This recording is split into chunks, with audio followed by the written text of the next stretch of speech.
tips and tricks to help you design email templates that looks great and get results. Let's start with the first method. Keep it simple. Simple designs with clear calls to action are more effective at engaging audience and driving results. So keep it in mind while designing your template. Use a mobile first approach. Since most people check their emails on their phones, it's important to design email templates with a mobile first approach. Otherwise, you will lose a majority of your audience for sure.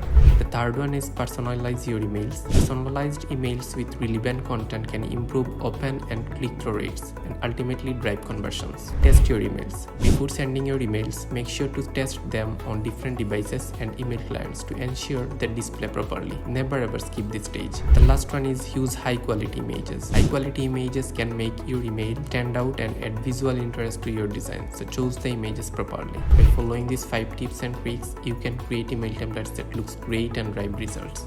Thank you.